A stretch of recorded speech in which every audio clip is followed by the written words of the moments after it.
నేనైతే ఇట్లా వీడియో తీసి పెట్టడానికి ఒక కారణం ఉందండి. నేను ఇట్లా చాలా రోజుల నుంచి చూసి నాకేం చేయాలో తోచక ఈరోజైతే ఈ వీడియో ఐడియా వచ్చింది. ఈ వీడియో అయితే నేను పెట్టినా తప్పో ఒప్పో తెలియదు. కరెక్ట్ పెడితే కరెక్ట్ అని కామెంట్ చేయండి, లేకపోతే ఇలా పెట్టడం తప్పంటే తప్పని కామెంట్ చేయండి. నాకైతే అర్థమవుతుంది కదా. ఇంకా చాలామంది ఇట్లా ఉన్నారు, ఇళ్ళల్లో అమ్మే వాళ్ళు అయితే చాలా ఫేస్ చేస్తున్నారు ఇట్లాంటివి. ఇంకా నేను పీకో చేసినప్పుడు బ్లౌజులు కుట్టినప్పుడు అయితే పీకో డబ్బులు బ్లౌజ్ డబ్బులు లైనింగ్ ఫాలు అన్నీ ఉద్దరే. అప్పుడైతే ఇంకా చాలా బాధ అనిపిస్తుండే. కానీ నేను ఇప్పుడు స్టిచ్చింగ్ చేయడం మానేసినప్పటి నుంచి ఆ ప్రాబ్లం అయితే నాకు లేదు. ఇంకా ఆన్లైన్ అంటారా, ఆన్లైన్లో కూడా చాలా మోసాలు ఉన్నాయండి. ఆన్లైన్ కష్టాలు అంటే ఇంకా చెప్పడం చాలా కష్టం. అవి ఆన్లైన్లో పెడుతుంది, చాలా బాగా సేల్ చేస్తుంది అనుకుంటారు.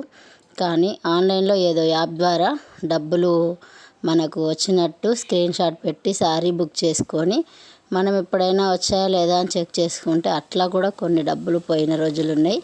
అట్లా కూడా ఆన్లైన్లో మోసాలు అయితే జరిగినాయి.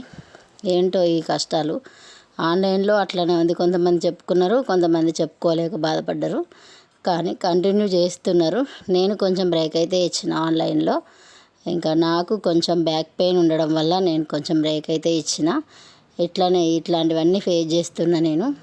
కానీ ఇంకా ఈ సిరిసిల్లలో అయితే మాకు సిరిసిల్లలో ఇంకా చాలా ప్రాబ్లం ఉంది. ఇక్కడ పవర్ లూమ్స్ సరిగా నడవక ఇక్కడ అసలు పనులు ఏమి వ్యాపారాలు ఏమీ నడవట్లేదు.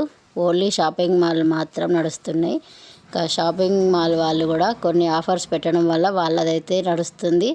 చిన్న చిన్న వ్యాపారాలు వాళ్ళని అసలు కదిలిస్తే ఇట్లా ఉంది, వాళ్ళకి చెప్పుకోలేక బాధపడుతుండ్రు. అయితే నేను ఒక చిన్న పాట అయితే రాసుకున్న, పాట మీకు వినిపిస్తా.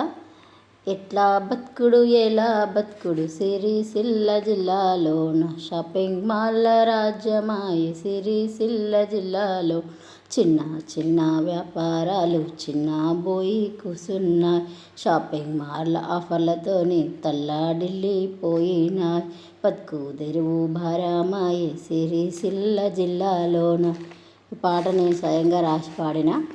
మీలో ఎంతమందికి ఈ పాట కరెక్ట్ అనిపించిందో తప్పు అనిపించిందో 2 రకాల కామెంట్ బాక్స్లో కామెంట్ అయితే పెట్టండి. ఇంకా సిరిసిల్ల బతుకు తెరువు లేకుండా పోతుందని అనిపిస్తుంది. 10 ఏళ్ళ క్రితం కరువు వచ్చింది సిరిసిల్లలో, మళ్ళీ ఇప్పుడు అదే కరువు వచ్చిందని అందరూ మాట్లాడుకుంటున్నారు. కానీ అట్లా జరగకూడదు, అంతా మంచి జరగాలి, అందరూ బాగుండాలి. కానీ ఈ పరిస్థితి చూస్తే మాత్రం ఏమీ అర్థమైతలేదు. ఈ వ్యాపారాలు నడవక అందరూ పాపం ఇంకా కొందరు అయితే కిరాయిలు తీసుకొని పెట్టిళ్ళు షాపులు. వాళ్ళు కిరాయిలు కూడా కట్టలేని పరిస్థితి ఉంది ఈ రోజుల్లో. సిరిసిల్లలో ఏ వ్యాపారాస్తుల్ని కదిలించినా కూడా ఇదే మాట. ఏంటో సిరిసిల్ల ఏమైపోతుందో ఎటుపోతుందో అని మాట్లాడుతుళ్ళు. ఇట్లా అయితే బ్రతకడం కష్టమని అంటుళ్ళు చాలామంది. కానీ ఈ పరిస్థితి ఎందుకు వచ్చింది, ఎలా వచ్చింది అనేది అయితే ఎవ్వరికి అర్థమవుతలేదు. మీరు ఏదైనా తెలిస్తే కామెంట్ బాక్స్లో కామెంట్ చేయండి.